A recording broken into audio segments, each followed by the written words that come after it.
Andy had promised me that he'd let me fly a bit more.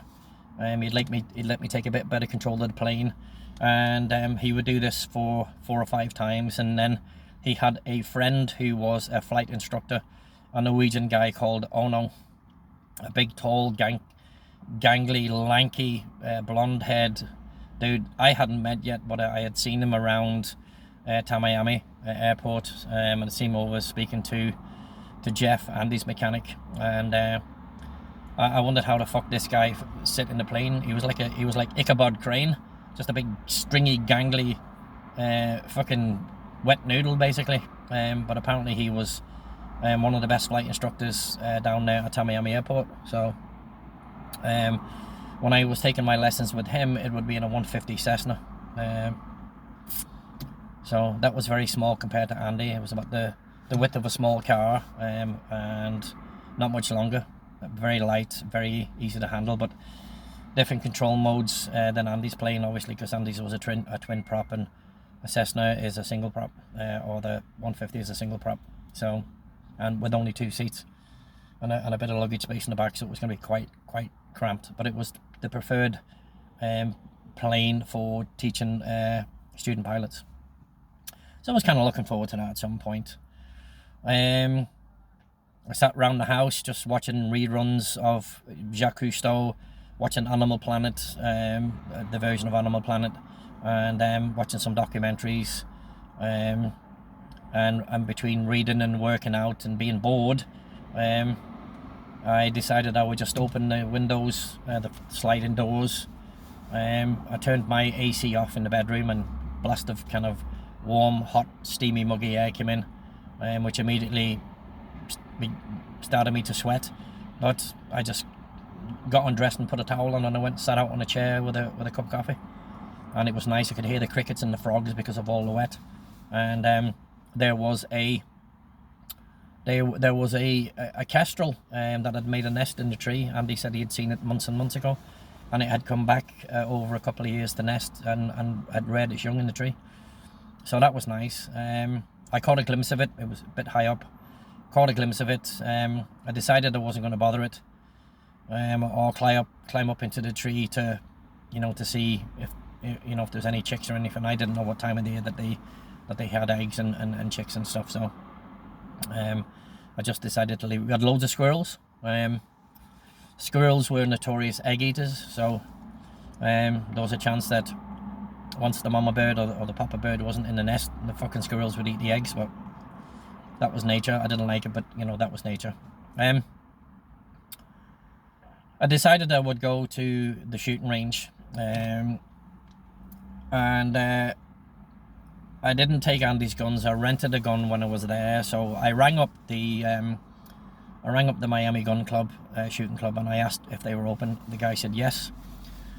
So he booked me in from an hour from when I called, and I'd go down and I would spend just a couple hours on the range with a Glock and an AR-15, and I would rent those guns, and they were $50 to rent. So I had stacks of cash. I remember getting 100 rounds of 5.56 ammunition and 150 rounds of 9mm Glock. And I just spent a couple hours shooting away. And my aim and my quickness on the Glock was getting really, really good. My groupings were, within a 3-inch radius at 15 meters with the Glock, and at 75 meters with the AR-15. Quite impressive, and that was with iron sights, not with a scope. I always had an instructor stand by.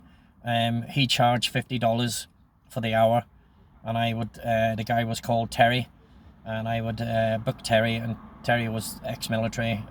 He was ex-army ranger, and a great instructor. And I learned to shoot a lot better with Terry. So I went to the range that day.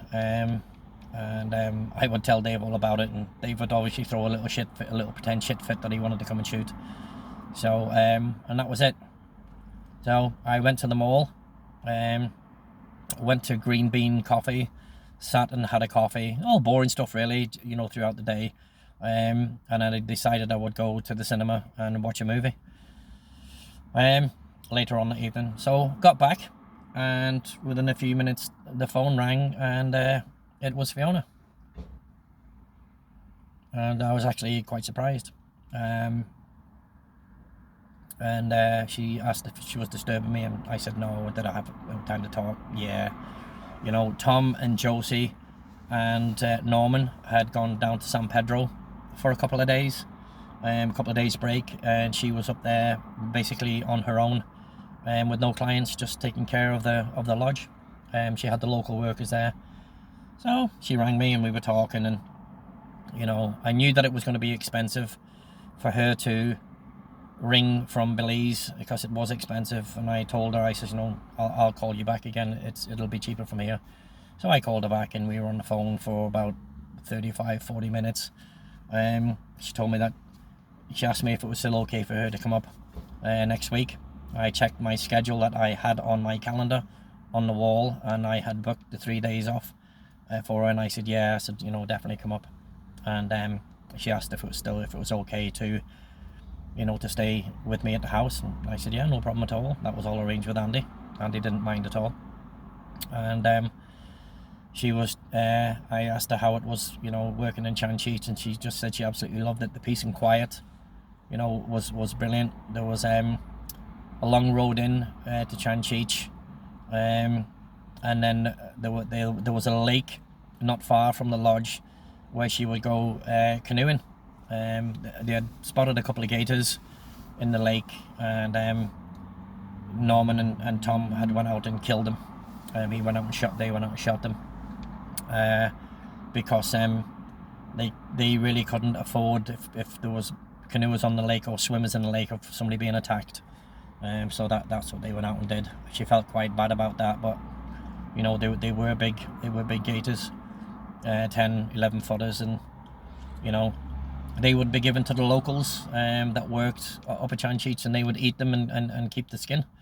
So I don't think that it was illegal in Belize to poach, not poach, but to hunt or kill gators and eat them. So the leather, you know, they would take the skin and they would cure it, and they would make bags and belts out of it, maybe boots, and it would be sold at a little market at Orange Walk in Corozal. So that was the skinny on that. She said that she liked talking to me, and that she'd been thinking about me a little bit, or more than a little bit, and said that she was looking forward to coming up to the States to see me again. She had mentioned it to her dad and her mum. Her mum, Rose, was actually quite nice, and Rose was okay for it, but she said that her dad wasn't too happy about it, but you know, obviously couldn't stop her, you know, seeing who she wanted to see, but he didn't approve of me, and he asked her if it was romantic, any romantic inclinations from me, and Fiona said no, you know, we're just friends, we just hung out once, you know, the day before he went up to the States. And Taff had asked Fiona what I was doing up there, and she had told Taff that I was learning to fly, and she said that he was quite surprised, said he was, you know, quite surprised at that when she said it. And she said that I was also helping Andy Holub sell scuba gear around the Caribbean, and all that the problem with Taff was, he basically just wanted to know that if Fiona and I were going to get together at some point, that I was working, and that I wouldn't be, you know, mooching off her, or you know, just existing on nothing at all. So she says that he was actually quite impressed once she mentioned that I was going to learn to fly, and I didn't give a fuck about what he thought, or fucking, you know, what his feelings were and anything. So I didn't really say nothing, because I didn't want to say nothing that would, you know, that would kind of upset her for no reason. So as Dick told me, Carl, kind of think about what you say before you say it, because there will always be repercussions, and you know, sometimes once you say something, what you say can't be taken back. And so I was beginning to take that in from Dick, and even David had mentioned that to me several times. You know, Cole, you know, we're getting older now, but we need to, you know, tame it down a little bit, and you know, try and be a bit more reasonable than what we are.